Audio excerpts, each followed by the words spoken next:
From Forex Traders Daily, this is your daily analysis with Ross Mullins, live from Richmond, Virginia.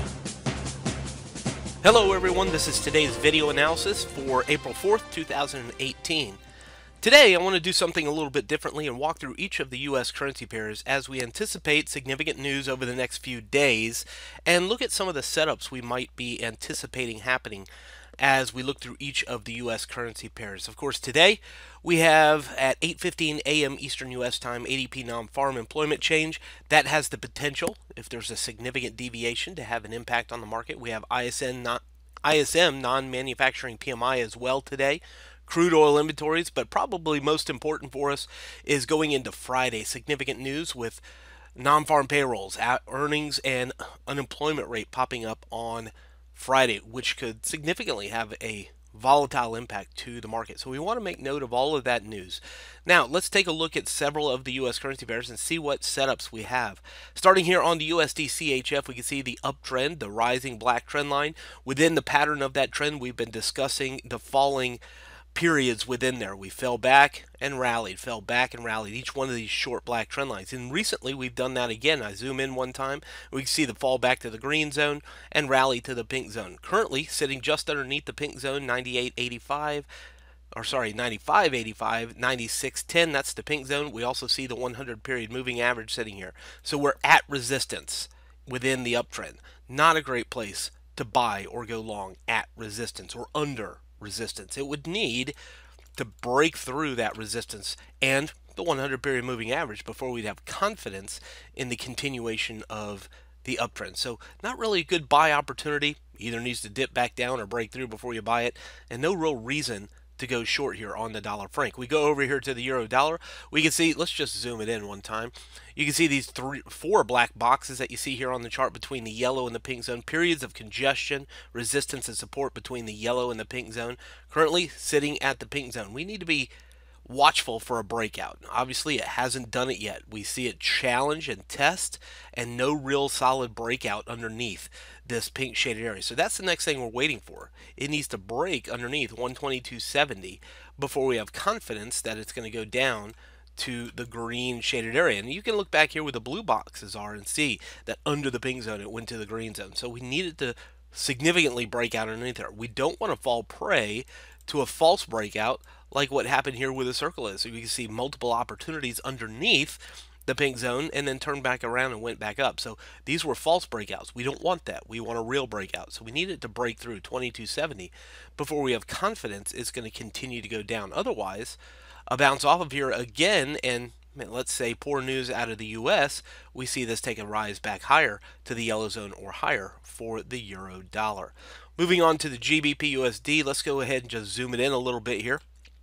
Blue trend line, we're underneath that blue trend line. I think that's pretty significant here for the pound dollar, underneath that rising blue trend line. The black box on the right hand side, 1, 2, 3, 4, 5 days now. We have just been bouncing around between the pink and the orange zone in the direction of our recent momentum. And let's just talk about recent momentum for a moment, and that's been the fall right here. Let's just take a trend line and put it right here. That's not a good trend line to see here. Let's bring that out here. Let's make it a black trend line, make it easier to see.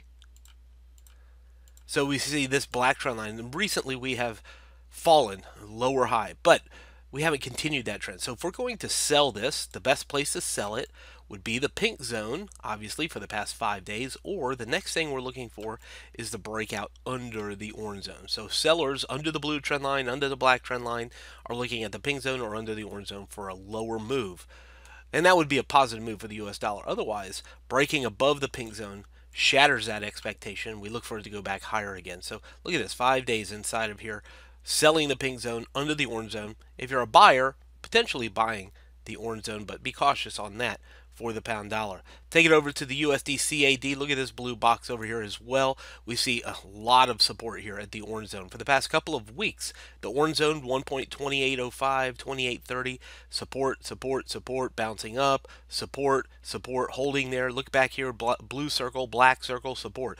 This orange zone all along here has been significant support for the USD CAD. It's going to need to break through 128 before we have any significant move lower. If it can't break 128, potentially we look for a rally once again for the US CAD. So orange shaded area is significant.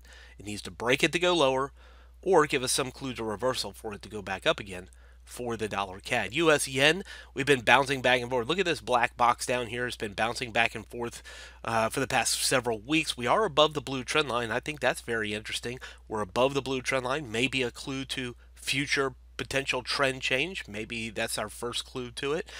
We also noted in the trade room, zooming in a couple of times here, that down here at the bottom we had the bullish engulfing candle where the circle is, so that was a good clue to potential reversal. So really it's this pink zone that we want to study. That's 106.15, 106.45. Above it, we may see the market turn higher again, challenging the orange zone or higher. Below it, it may take a turn lower. So we're watching for some real significant move outside of this pink zone. We've come back down into it. We've dipped underneath it, come back up into it. So we're just kind of waffling both sides of that pink zone. We need some significant momentum to build in one direction or the other. Bullish yesterday, bearish today is no real significant trend direction. And maybe some of the news this week will change that. Aussie dollar, we can see we've taken several shorts into the 76.90, 77.10 level, the blue shaded area. Black box down here, blue shaded area, bottom of the black box. We have taken several shorts here. Just go ahead and zoom it in on that. Look at this, 1, 2, 3, 4, 5, 6 days holding under that blue zone. I think it's the same thing today. We still look for opportunities to stay short under the blue zone. The risk is it breaks that pattern and goes higher. We target the orange zone. So that's really it. We sell under the blue zone, target the orange zone. The risk is a break of the blue zone. That's the same way it's been for the past 5 days now, the 6th day underneath that blue zone in the direction of the trend, which is of course clearly bearish. You look back here to the left, you can see the blue boxes, same thing.